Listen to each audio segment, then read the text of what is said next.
Good morning students. आज का हमारा क्वेश्चन है explain trends of change in rural society. ग्रामीण समाज में परिवर्तन की प्रवृत्ति की व्याख्या कीजिए। सामाजिक आर्थिक परिवर्तन की प्रक्रिया समस्त गांव में एक जैसी नहीं होकर अलग अलग है। उदाहरण दे रहा है यहाँ, क्या समस्त भारत में गाँव के अंदर संस्कृतिकरण के फलस्वरूप परिवर्तन हो रहा है? पश्चिमीकरण, औद्योगिकरण के माध्यम से भी बदलाव हो रहे हैं। इस संबंध में आपका उत्तर नकारात्मक ही होगा। फिर भी ग्रामीण संरचना, व्यवस्था और संगठन में हमें कई बदलाव आज देखने को मिल रहे हैं। ग्रामीण समाज के अंदर बदलाव की प्रवृत्ति अलग अलग कारणों से, जिन्हें हम निम्न बिंदुओं के आधार पर ही समझ सकते हैं। तो सबसे पहले इसके अंदर हम आर्थिक जीवन के अंदर बदलाव को देखेंगे। आर्थिक ढांचे के अंदर बदलाव होने से समाज के कई हिस्सों में विभिन्न प्रकार के परिवर्तन पैदा होते हैं। कार्ल मार्क्स का यह विचार है कि आर्थिक ढांचे में बदलाव होने से समाज की सभी चीज़ों में परिवर्तन खुद ही होते हैं। उनका विश्वास है कि उत्पादन के साधनों के अनुसार ही सामाजिक ढांचे का भी निर्माण हो रहा है। यदि उत्पादन के साधन परिवर्तित होते हैं तो सामाजिक, आर्थिक और धार्मिक संगठन में भी बदलाव हो रहे हैं। इस प्रकार आर्थिक निर्धारक सामाजिक बदलाव का मुख्य निर्धारक है। आर्थिक जीवन में हो रहे निम्न जो है परिवर्तन है, जिनको हम निम्न तरीके से समझ सकते हैं। तो सबसे पहले इसके अंदर आएगा हमारा जीवन स्तर में परिवर्तन। उद्योग और विज्ञान के विकास ने लोगों के जीवन स्तर में बहुत से परिवर्तन लाए हैं। गांव के छोटे छोटे परिवारों में भी LCD, television, mobile, computer, washing machines, bath shower, air condition आदि जो हैं अन्य आधुनिक पदार्थों को देखा जा सकता है। इसी प्रकार से खान पान या वस्त्र के प्रयोग में भी बदलाव आया है। जैसे सामान्य परिवार भी जो है packed food, fast food, junk food, ice cream का जो है सेवन करने लगा है। श्रृंगार से सुसज्जित स्त्री, पुरुष और बच्चे सामाजिक मौक़ों पर अपनी प्रदत्त अवस्था का परिचय देते हुए दिखाई देते हैं। लड़कियां जो हैं या युवतियां सलवार सूट के अंदर कहीं कहीं तो जो है जीन्स तक पहनती हैं। मतलब पहनावे में भी क्या है, बदलाव आ गया है।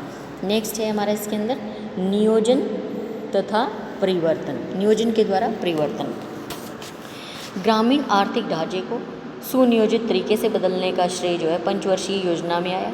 सामुदायिक विकास योजनाएं, सहकारी समितियां, ग्रामीण बैंक, पंचायती राज व्यवस्था, प्रौढ़ शिक्षा, कृषि संबंधी सुविधाएं, सरकारी ऋण व्यवस्था, कुटीर उद्योग धंधों प्रोत्साहन, सिंचाई और बिजली की सुविधाएं आदि सभी ऐसे मुद्दे हैं जिन्होंने गांव के आर्थिक ढांचे को बदल दिया है।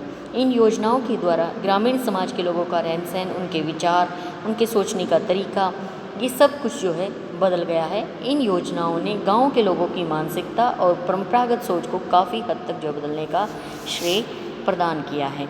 नेक्स्ट है औद्योगिकरण और मशीनीकरण। इनके कारण भी जो है काफ़ी सारे परिवर्तन आए हैं। औद्योगिकरण ने मशीनों के द्वारा ग्रामीण समाज के अंदर आर्थिक क्रांति को पैदा किया है। ग्रामीण व्यक्ति की भौतिकवादी और महत्वाकांक्षी हुआ है। इस क्रांति ने व्यक्ति को ज़्यादा से ज़्यादा धन कमाने की प्रेरणा दी है। वहीं उन्हें अपनी आर्थिक अवस्था को सुधारने के मौके भी प्रदान किए हैं। नेक्स्ट है इसके अंदर वर्गों की उत्पत्ति। औद्योगिकरण और मशीनीकरण दोनों ही ने जो है ग्रामीण समाज के अंदर वर्ग पैदा किए हैं। निम्न, मध्यम, उच्च वर्ग आज जो है हम आसानी से अनेक गांवों में देख सकते हैं। वर्गों के बीच भी जो है लगातार संघर्ष हो रहा है। वे अपने वर्ग से उच्च वर्ग में प्रवेश करें। हमारी सरकार भी जो है लगातार प्रयास कर रही है कि निम्न वर्ग, पिछड़े वर्ग और हरिजन तथा जनजातीय वर्ग को ज़्यादा से ज़्यादा सुविधाएं मिल जाएं, ताकि वो अपनी आर्थिक सामाजिक अवस्था को मजबूत कर सकें। नेक्स्ट है श्रम विभाजन और विशेषीकरण की प्रक्रिया। सभी समाजों में श्रम विभाजन और विशेषीकरण की प्रक्रिया किसी न किसी रूप में देखी जा सकती है, किंतु प्रौद्योगिकरण और वैज्ञानिक प्रगति ने परंपरागत श्रम विभाजन और विशेषीकरण की प्रक्रिया को नया रूप दिया है। ग्रामीण समाज में जाति के आधार पर श्रम विभाजन और विशेषीकरण की प्रणाली दिन प्रतिदिन जो है बदलती जा रही है। नए उद्योगों के आधार पर योग्यता और कुशलता भी, इसने लोगों को जो है कुशल और निपुण कारीगर होने की प्रेरणा भी दी है। नेक्स्ट है आय में वृद्धि। ग्रामीण लोग जो हैं अब कृषि पर ही आश्रित नहीं हैं, बल्कि वो बहुत से जो हैं अन्य कामों में भी लगे हुए हैं। खाली महीनों और समय के अंदर नगरों में आकर कोई ना कोई वो काम करते हैं। इसके अलावा कृषि व्यवसाय में वैज्ञानिक तरीके से खेती करने से भी उन्होंने उत्पादन में लगातार वृद्धि की है और हरित क्रांति ने उनकी आय में बढ़ोतरी की है। इससे ग्रामीण व्यक्ति की आर्थिक हालत में सुधार हुआ है। अभी भी जो है निम्न वर्ग और भूमिहीन मजदूरों की स्थिति जो है निम्न स्तर की है, बाकी सब में क्या है चेंजमेंट आ गया है। नेक्स्ट है हमारा राजनीतिक जीवन में परिवर्तन। तो पुरानी सामंती और जमींदारी प्रथा जो है स्वतंत्रता के प्राप्ति के बाद जो है ख़त्म हो गई थी। संपूर्ण राजनीतिक शक्ति जो है सामंतों और जमींदारों का केंद्र थी। इनके इशारों पर ही गाँव के अंदर जो है पत्ता तक नहीं हिलता था। ये धनी भी थे और सवर्ण भी थे। राजनीतिक पर जो है इनका जन्मजात अधिकार और बोलबाला था। स्वतंत्रता के बाद जो है जमींदारी खत्म हुई, सत्ता का विकेंद्रीकरण हो गया, पंचायतों का दोबारा से निर्माण किया गया और चुनाव के द्वारा जो है इसके प्रतिनिधित्व चुने गए और गांव प्रधान का लोकतांत्रिक पद्धति से चुनाव होता है। किसी भी जाति का व्यक्ति गांव का प्रधान बन सकता है। शर्त क्या है, सिर्फ वो चुनाव जीत ले। ग्रामीण समाज में नई कई राजनीतिक दल हैं। प्रत्येक दल के हज़ारों लाखों सदस्य होते हैं। उन्हीं दलों के जो है एमएलए, एमपी और मंत्री होते हैं। गांव की राजनीति अब किसी की व्यक्तिगत धरोहर नहीं है, उसमें हिस्सा लेने का सभी को एक जैसा अधिकार है। हरिजन और पिछड़ी हुई जातियों को राजनीति में कुछ विशेष सुविधाएं भी दी गई हैं जो सवर्णों को भी प्राप्त है। इनके कुछ जगह जो है विधानसभा और संसद में भी सुरक्षित है, जिन पर इसी जाति के लोग चुनकर जाते हैं। इस तरह से ग्रामीण समाज जो स्वतंत्रता से पहले राजनीतिक चेतना में लगभग ज़ीरो था, यानी कि शून्य था, इनकी उसका कोई हिस्सा नहीं था, आज राजनीतिक चेतना जो है गांव-गांव पहुंच चुकी है। आज ग्रामीण लोग भी जो अपने दल और दलगत भावना के अनुरूप जो है राजनीतिक समस्याओं पर अपने विचार प्रकट करता है। यह ग्रामीण राजनीतिक चेतना में परिवर्तन को दर्शाते हैं। ये था राजनीतिक जीवन के बारे में। नेक्स्ट है हमारा सामाजिक जीवन के अंदर परिवर्तन। सामाजिक परिवर्तन जीवन के अंदर भी जो हम काफ़ी सारे परिवर्तनों को देख सकते हैं।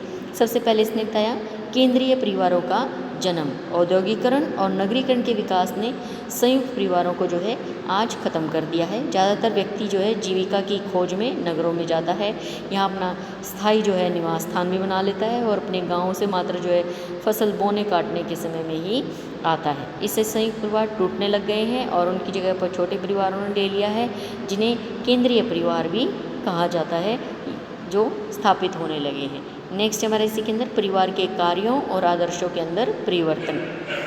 ग्रामीण जीवन के अपने मूल्य, आदर्श और परंपराएं थी जो नगरीकरण और औद्योगिकरण के प्रभाव से खत्म होती जा रही हैं। आज के लोग परंपरागत आदर्शों में विश्वास नहीं रखते हैं। वे खुद अपने आदर्शों का निर्माता है और अपने स्वार्थों और महत्वाकांक्षाओं के आधार पर अपने जीवन को बनाता है। इसलिए ग्रामीण जीवन से परंपरागत आदर्श भी खत्म होते जा रहे हैं।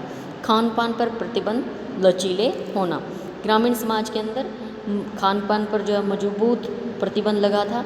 एक जाति के लोग किसके यहाँ खा सकते हैं, जा सकते हैं, किसके यहाँ पक्का खाना खा सकते हैं या कच्चा खाना खा सकते हैं, ये सब कुछ पहले से ही उनका तय था। खाने के अंदर छुआछूत, पवित्रता की भावना तब ज़्यादा थी। किंतु औद्योगिकरण, नगरीकरण के प्रभाव से कई जातियों के लोगों को एक साथ रेस्टोरेंट में खाने की प्रेरणा मिली और ग्रामीण समाज में आज कई जातियाँ एक दूसरे के यहाँ भोजन करती हैं। इनकी संख्या जो है बहुत ही कम है, फिर भी इस बदलाव को अच्छे तरीके से हम देख सकते हैं। नेक्स्ट है इसके अंदर जातियों के कार्य ढांचे के अंदर परिवर्तन। इस पिछड़े अशिक्षित रूढ़िवादी देश में जातियों के काम जो हैं पहले से ही निश्चित थे। जो जिस जाति में जन्म लेता था उसे अपनी जाति के अनुसार ही काम करना पड़ता था और औद्योगिकरण, नगरीकरण के कारण काम के आधार पर छोटे और बड़े की भावना में ज़्यादा बदलाव हुआ है। आज सवर्ण जूते, लॉन्ड्री की दुकान खोल सकता है, कोई हरिजन विश्वविद्यालय का शिक्षक, वैज्ञानिक या इंजीनियर बन सकता है, समाज सेवक हो सकता है। ग्रामीण समाज में जातिगत कामों में बदलाव को स्पष्ट रूप से हम देख सकते हैं। किसी भी प्रगतिशील समाज के लिए जो है शुभ विशेषता, यानी कि अच्छी विशेषता मानी गई है। जाति प्रथा के अंदर परिवर्तन। ग्रामीण समाज जो है जाति प्रथा पर ही निर्भर करता है। जातियों की एक लंबी सूची जिसका न कोई आदि है न कोई अंत है देखने को मिलता है। इस जाति सूची का वर्ण व्यवस्था से कहीं दूर का भी जो है नाता नहीं है। कार्य के आधार पर जो जातियाँ बनी थी और जो नहीं बनी थी वे सब अपना मूल काम धीरे धीरे त्यागती जा रही हैं, क्योंकि उनके सामने जीविका के कई विकल्प आज उपस्थित हैं। चमार, धोबी, नाई, लोहार, सुनार, बढ़ई, जुलाहे आदि जो है अपना परंपरागत काम को छोड़कर नगरों में काम करने लग गए हैं और इनमें से ज़्यादातर शिक्षित भी हो गए हैं और ऊंचे और बड़े पदों पर विराजमान भी हैं। तो ग्रामीण सामाजिक जीवन में ये बहुत बड़ा जो है बदलाव देखने को मिला है। नेक्स्ट है बाल विवाह के दृष्टिकोण में परिवर्तन। नगर और गांव में पहुंचते ही जा रहे हैं। नगर की संस्कृति, वहाँ की सभ्यता, दृष्टिकोण किसी न किसी तौर पर गांव के निवासियों को प्रभावित कर रही है। नगर में बाल विवाह को जो है अच्छा नहीं माना जाता। इसकी जो है अनेक बुराइयां हैं, जैसे अधिक बच्चे, अल्पायु में जो है मृत्यु, गंभीर बीमारियां, अस्वस्थ बच्चे, गरीबी। इसके अलावा गांव में शिक्षा का प्रचार और प्रसार होने से लोगों के दृष्टिकोण में बदलाव है। इसीलिए वे बाल विवाह को एक सामाजिक बुराई समझने लगे हैं और बाल विवाह की संख्या ग्रामीण समाज में लगातार कम हो रही है। कानूनी रूप से भी जो है 1955 के अंदर हिंदू शादी और तलाक कानून पारित किया गया था। इसे सरकारी तौर पर जो है पूरी तरह से अब ख़त्म कर दिया गया है।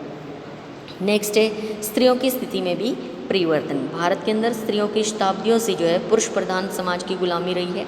उन्हें पुरुषों की अपेक्षा जो है न के बराबर अधिकार मिले हुए थे, वे शोषण की शिकार थी और ग्रामीण समाज की स्त्रियों की हालत तो जो है और भी दयनीय थी, शोचनीय थी। ये न शिक्षित थी, न अपने अधिकारों के प्रति वो जागरूक थी और स्वतंत्रता के बाद जो है अनेक शिक्षित स्त्रियाँ जो हैं गाँव में ही काम करती हैं। ये स्त्रियाँ ग्रामीण स्त्रियों को जहाँ शिक्षित कर रही हैं वहीं उन्हें अलग अलग कार्यों में भी प्रशिक्षित कर रही हैं। इससे ग्रामीण स्त्रियां घर से निकलकर खाली समय में छोटे मोटे जो हैं उद्योग धंधों के अंदर लगी हुई हैं। इनके अलावा आय ने इनके परिवार की आर्थिक व्यवस्था को मजबूत कर दिया है और इससे सामाजिक जागरूकता भी पहले से ज़्यादा बढ़ गई है। ये अपने अधिकारों के प्रति जागृत हो गई हैं। इस तरह ग्रामीण स्त्रियों की स्थिति में बदलाव देखे जा सकते हैं। नेक्स्ट है विधवा पुनर्विवाह पर बदलता दृष्टिकोण। भारतीय परंपरावादी रूढ़िवादी समाज के अंदर विधवा पुनर्विवाह को न तो अच्छी तरह से देखा जाता था और न ही इसे कोई मान्यता दी जाती थी। नगरीय समाज में विधवा पुनर्विवाह को बुरा नहीं माना जाता है। कई समाज सेवी संस्थाएं इस तरह की शादी को प्रोत्साहित करती हैं। ग्रामीण समाज के अंदर हरिजन और पिछड़ी हुई जातियों में विधवा पुनर्विवाह होते रहे हैं और अब सवर्णों के दृष्टिकोण में भी बदलाव आ गया है। विशेष तौर से शिक्षित सवर्णों के सोचने विचारने में ज़्यादा बदलाव हुआ है। नेक्स्ट है हमारा इसके अंदर ऊंच नीच की भावना के अंदर परिवर्तन। हिंदू जातियों में सवर्ण और असवर्ण, हरिजन और पिछड़ी जातियों में आपस में ऊंच नीच की भावना बहुत पाई जाती है। औद्योगिकरण, नगरीकरण के प्रभाव से ऊंच नीच की भावना को ख़त्म करने में मदद मिली है। ग्रामीण समाज के अंदर विभिन्न छोटी बड़ी जो है जातियों के बीच ऊंच नीच की भावना लगातार घटती जा रही है।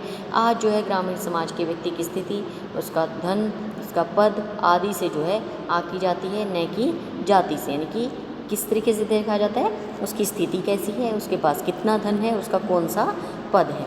तो यह बहुत बड़ा जो है बदलाव रूढ़िवादी ग्रामीण समाज के अंदर देखने को मिला है। नेक्स्ट है हरिजन और पिछड़ी जातियों की स्थिति में परिवर्तन।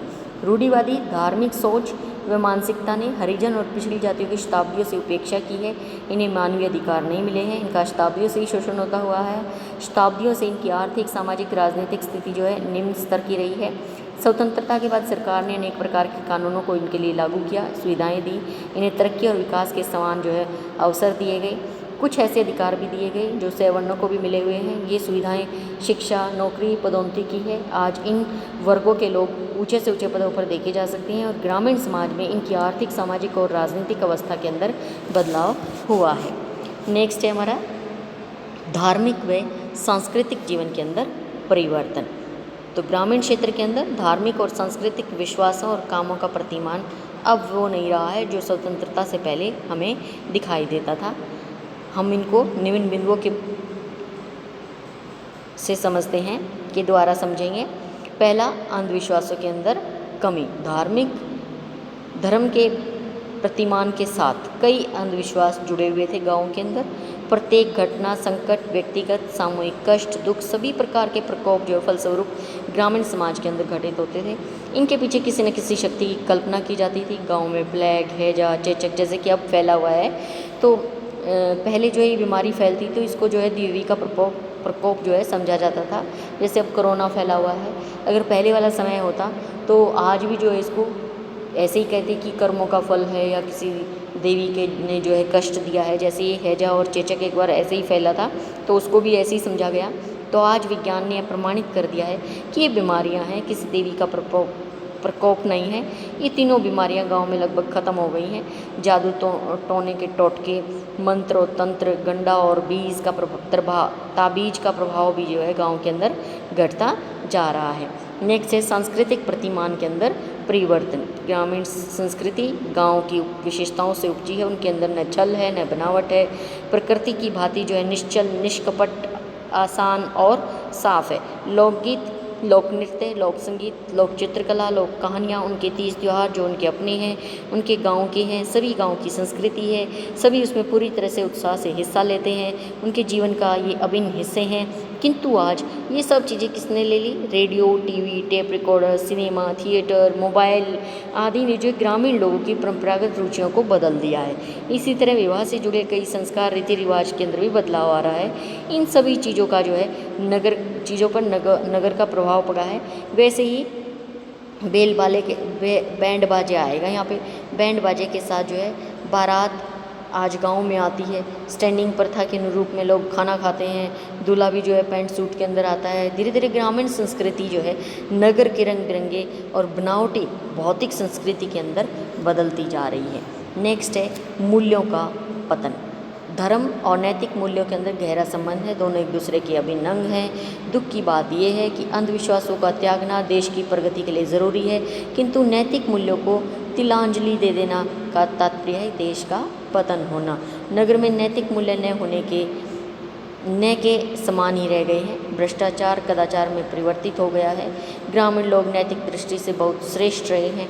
वे भी नगर के प्रभाव में आकर अपने मूल्यों को, अपनी आदतों और स्वभाव को त्यागते जा रहे हैं। ग्रामीण समाज में अपराध, चोरी, डकैती, हत्याएं, मिलावट, छल, कपट आदि में जो है लगातार बढ़ोतरी हो रही है। शायद भौतिक संस्कृति व्यक्ति को स्वार्थी, व्यक्तिवादी, महत्वाकांक्षी बनाती है और अपने स्वार्थों की पूर्ति के लिए वह नैतिक मूल्यों का त्याग कर देता है, जो कि क्या है, अच्छी बात नहीं। मतलब इस पर दुख जताया गया है। इसीलिए हमें अपने सांस्कृतिक जीवन के अंदर जो है बदलाव नहीं लाना चाहिए। खासकर हमारे मूल्यों को जो है हमें नहीं भूलना चाहिए। वो जैसे हमें बड़े बूढ़े सिखा रहे हैं उसी तरीके से हमें उनको सीखना चाहिए। तो तभी क्या हम सही कहलाएंगे। तो तब तक आज का क्वेश्चन यहीं पर कंप्लीट होता है। तो तब तक के लिए धन्यवाद। पिछले क्वेश्चंस को आप याद करते रहें और असाइनमेंट बनाकर उसकी PDF बनाकर जल्दी से आप जो मेल दी गई है उसके ऊपर भेज दें। तब तक के लिए धन्यवाद।